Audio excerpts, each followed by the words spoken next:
ମହାଭାରତ ଯୁଦ୍ଧକୁ ଏମିତିରେ ଅନେକ ବର୍ଷ ଅତିବାହିତ ହୋଇଯାଇଛି, କିନ୍ତୁ ଆଜି ବି ଏହାର ଅନେକ ରହସ୍ୟ ରହିଛି ଯାହାକୁ ସମସ୍ତଙ୍କୁ ଆଚମ୍ବିତ କରୁଛି। ଏହି ରହସ୍ୟକୁ ନେଇ ଆଜି ମଧ୍ୟ ଲୋକେ ଅନେକ କିଛି ଜାଣିବାକୁ ଇଚ୍ଛା କରୁଛନ୍ତି। 18 ଦିନ ଚାଲିଥିବା ଏହି ଯୁଦ୍ଧରେ ଅନେକ ଯୋଦ୍ଧା ଧର୍ମ ଓ ଅଧର୍ମରେ ଏଥିରେ ଅଂଶଗ୍ରହଣ କରିଥିଲେ। ଭଗବାନ ଶ୍ରୀକୃଷ୍ଣ ମହାଭାରତ ଯୁଦ୍ଧରେ ଏଭଳି ଅନେକ ଲୀଳା ରଚିଥିଲେ ଯେଉଁଥିରେ ମଣିଷ ଜ୍ଞାନ ଓ ଶକ୍ତିର ମୂଲ୍ୟ ଜଣାପଡ଼ିଥିଲା। ଏହି ଲୀଳାମାନଙ୍କ ମଧ୍ୟରୁ ଗୋଟିଏ ଲୀଳା ହେଲା ପ୍ରତିଦିନ ଶ୍ରୀକୃଷ୍ଣ ଯୁଦ୍ଧ ପୂର୍ବରୁ ଚିନାବାଦାମ ଖାଉଥିଲେ। ମହାଭାରତ ଯୁଦ୍ଧ ଯେତେବେଳେ ଆରମ୍ଭ ହେଉଥିଲା ସେତେବେଳେ ଅନେକ ରାଜ୍ୟର ରାଜା ଏଥିରେ ସାମିଲ ହୋଇଥିଲେ। କିଛି ରାଜା କୌରବଙ୍କ ପକ୍ଷରେ ଯୁଦ୍ଧ କରିଥିବା ବେଳେ ଆଉ କିଛି ରାଜା ପାଣ୍ଡବଙ୍କ ପକ୍ଷରେ ଯୁଦ୍ଧ କରିଥିଲେ। କିନ୍ତୁ ଏମିତି ଗୋଟିଏ ରାଜ୍ୟ ଥିଲା ସେ କୌଣସି ପକ୍ଷ ସହିତ ସାମିଲ ହୋଇନଥିଲା ଏବଂ ସେ ଥିଲା ଉଡୁପି।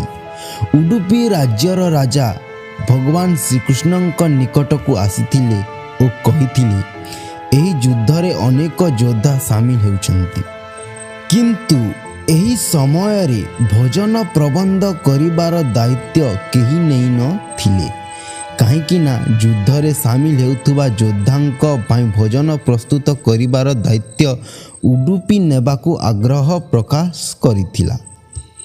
ଏହାପରେ ଶ୍ରୀକୃଷ୍ଣଙ୍କ ଆଜ୍ଞା ପାଇ ଉଡୁପି ରାଜ୍ୟ ମହାଭାରତ ଯୁଦ୍ଧ ପାଇଁ ଭୋଜନ ପ୍ରସ୍ତୁତ କରିଥିଲା। କିନ୍ତୁ ଉଡୁପି ରାଜାଙ୍କ ସମ୍ମୁଖରେ ଆଉ ଗୋଟିଏ ସମସ୍ୟା ଥିଲା। ତାହା ହେଲା ପ୍ରତ୍ୟେକ ଦିନ ସେ କେତେ ଜଣଙ୍କ ପାଇଁ ଭୋଜନ ପ୍ରସ୍ତୁତ କରିବେ, କାରଣ ଯୁଦ୍ଧରେ ଅନେକ ଯୋଦ୍ଧା ପ୍ରାଣ ହରାଇବେ। ଯଦି ଭୋଜନ କମିଯିବ ସୈନ୍ୟମାନେ ଭୋକିଲା ରହିଯିବେ। ଯଦି ଭୋଜନ ଅଧିକ ହୋଇଯିବ ଅନ୍ନପୂର୍ଣ୍ଣାଙ୍କ ଅପମାନ ହେବ। ଭଗବାନ ଶ୍ରୀକୃଷ୍ଣ ଉଡୁପି ରାଜାଙ୍କ ଚିନ୍ତାକୁ ବୁଝିପାରିଲେ ଓ ତାର ସମାଧାନ ବାହାର କଲେ। ଶ୍ରୀକୃଷ୍ଣ ଏହାର ଉତ୍ତରରେ କହିଥିଲେ, ପ୍ରତିଦିନ ଯୁଦ୍ଧ ପୂର୍ବରୁ ମୁଁ ସିଝା ବାଦାମ ମଞ୍ଜି ଖାଇବି। ଯେଉଁଦିନ ଯେତିକି ମଞ୍ଜି ଖାଇବି ସେହିଦିନ ସେତିକି ହଜାର ସୈନ୍ୟଙ୍କର ମୃତ୍ୟୁ ହେବ।